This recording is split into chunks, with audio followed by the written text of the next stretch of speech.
Hola, bienvenidos a todos. El día de hoy les presentaremos el capítulo 13 de Barrutia y Ashvader, donde se muestra la secuencia de vocales y también la revisión de algunos puntos importantes. Aquí no solo se va a revisar lo que son las vocales, también vamos a dar un pequeño flashback de todo lo que es la sinalefa, las consonantes, el cómo se dividen silábicamente, etc. Esperamos que el video sea de su agrado.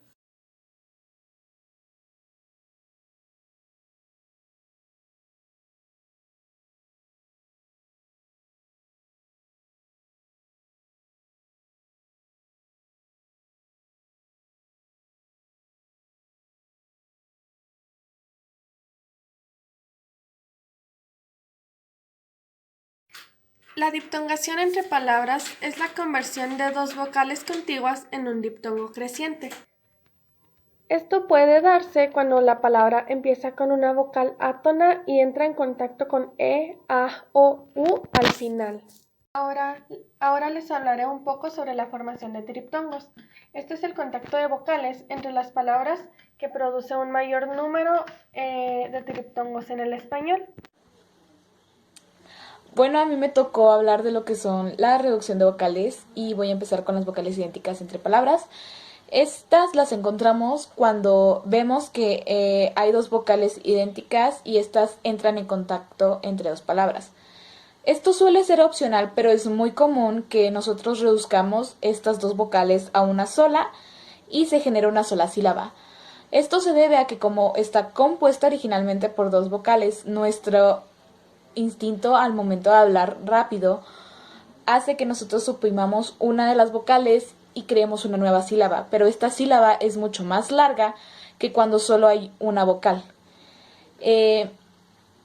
Si esto se produce entre lo que es una pausa, las dos vocales no tendrán un enlace y no existirá la reducción porque no se encuentran aptas o no es la posición adecuada para poder realizar este tipo o esta reducción, vaya.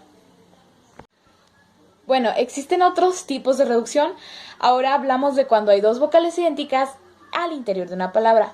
Y esto nos pasa cuando en una misma palabra encontramos dos vocales y estas al momento de nosotros estar hablando rápido las reducimos casi inconscientemente. Esta reducción no es muy común, o sea que digamos, no es muy común o muy normal encontrar dos vocales idénticas en una misma palabra.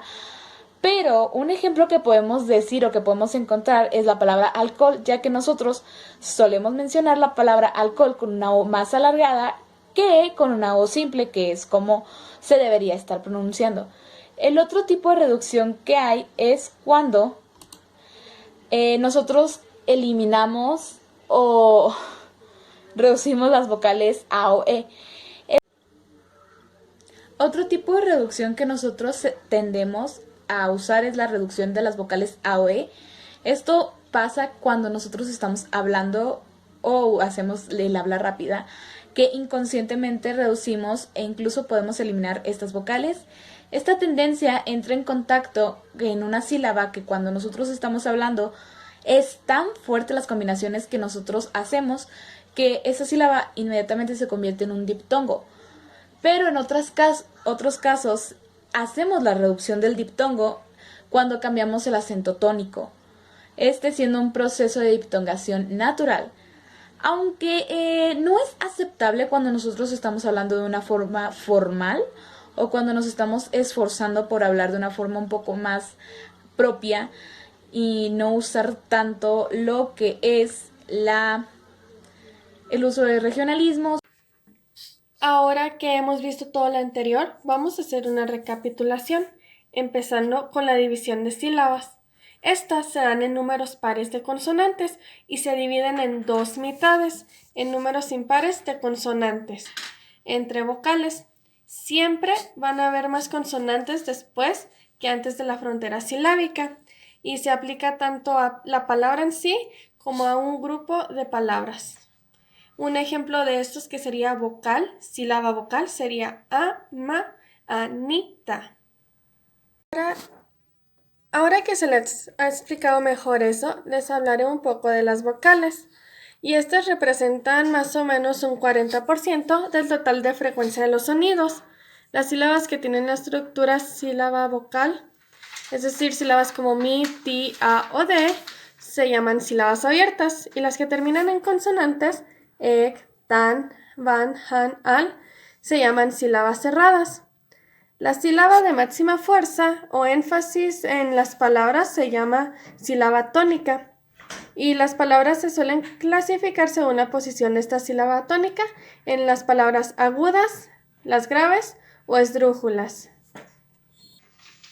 La sinalefa es un enlace fónico que se da entre vocales contiguas, y el hiato consiste en la articulación de dos vocales yuxtapuestas al inicio de una palabra en dos sílabas independientes. En cambio, la sinalefa es la unión de vocales entre las palabras para hacer desaparecer los hiatos entre palabras por medio de los fonemas.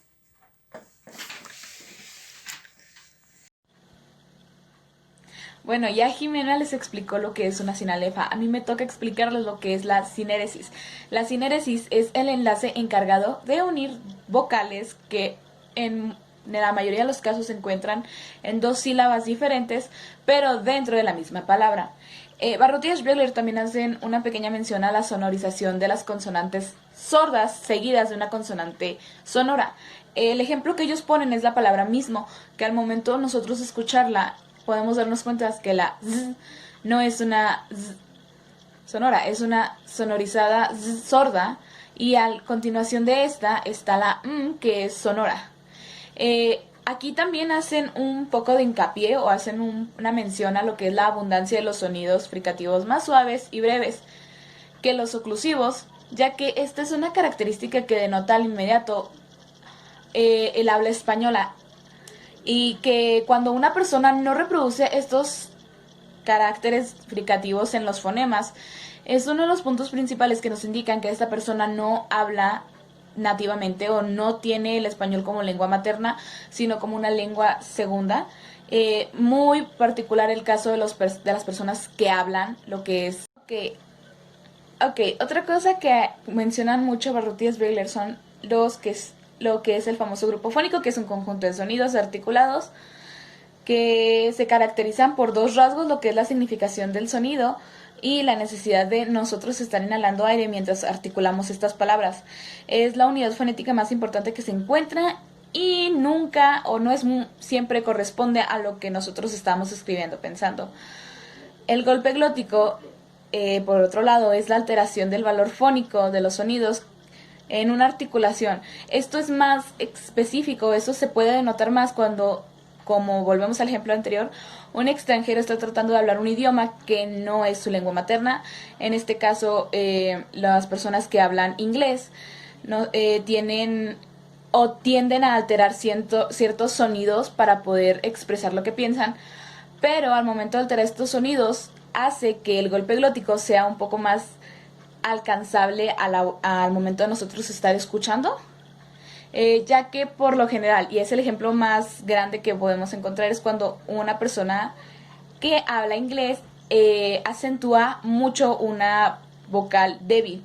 Entonces aquí es cuando se convierte en la famosa vocal schwa, que es muy típica de las personas que intentan hablar español siendo personas que hablan el idioma inglés. Es muy común que cuando nosotros encontramos unidades anglosajonas o la vocal schwa en una sílaba donde nosotros como idioma español no encontramos un acento, podamos darnos cuenta que es la característica de una persona que no es hablante del idioma español, es decir, que tiene un acento anglosajón. ¿Por qué decimos esto? Porque es importante recalcar que en el idioma español no existe esta vocal schwa. Y que muchas veces los extranjeros, por tratar de interpretar las palabras de una forma más nativa, más natural, de acuerdo al idioma donde están, intentan cambiar la articulación de ciertas vocales, cuando nosotros no hacemos eso, ni aunque haya una cantidad exagerada de acentos. O sea, nosotros seguimos las reglas del estilo fonético tal cual. O sea, nosotros no cambiamos la articulación si vemos que hay tantas asentaciones tónicas en la palabra. Volviendo al golpe glótico, Podemos también considerarlo como la separación brusca de las cuerdas vocales, en donde hay una oclusión, pero la oclusión se encuentra en la tráquea. Entonces nosotros al momento de querer liberar esa oclusión hacemos una pequeña y ligera explosión laringea. Algo que nosotros podemos notar que es también muy común en las personas extranjeras es cuando hacen una notable pronunciación, en especial del golpe glótico. Es recomendable que cuando ocurra esto, o cuando nosotros detectemos una persona que hace una pronunciación un poco más forzada, un poco más notable de lo que recomendarle eliminar el golpe glótico y que empiece a estructurar de una forma básicamente iniciando desde cero, que haga con los enlaces, la sinéresis, la sinalefa y todo lo que es la estructura silábica básicamente, para que pueda llegar a pronunciar las palabras de una forma rápida y naturalmente. Ya para finalizar esta presentación voy a hablar rápidamente de lo que es el valor fónico. El valor fónico que están en los sonidos puede variar según el entorno o la articulación del sonido, pero esto pasa cuando deja de ser condicionada o influida por los elementos fónicos a los que están yuxtapuestos. Existen varios factores que pueden condicionar las alteraciones, entre ellos la asimilación del acercamiento físico, del punto o el modo de articulación de un sonido con otro, y la rapidez en la que nosotros hacemos la pronunciación de ciertas palabras. Esto es algo muy importante y eso es algo que resalta mucho Ruth Hirschberger porque suele encontrarse muy fácilmente, volvemos a los ejemplos anteriores, con personas que tienen un acento extranjero o que no hablan un idioma y están tratando de aprender este mismo, que van cambiando el valor de los fonos para darle paso a esto que ellos creen que es correcto, pero en realidad no es correcto porque no es la forma correcta en la que ellos están haciendo y hablando, y lo único que van a lograr hacer es llegar a confundirse a ellos mismos viviendo en una burbuja donde todo no va a ser como que tan concreto y tan preciso como ellos pensaban. En conclusión, se puede ver que el español es una lengua muy diversa, que puede llegar a generarnos más de un diptongo e incluso triptongos, ya que es una lengua de habla muy rápido. Y esto se da en más de una oración o palabra. Esto es gracias a la unión entre el hiato y el diptongo. Este es un tema realmente interesante, pues este capítulo 13 de Barrutia y Spider nos hace ver la diversidad que hay en nuestra lengua, lo rápida que puede llegar a ser debido a todos los elementos que ésta tiene.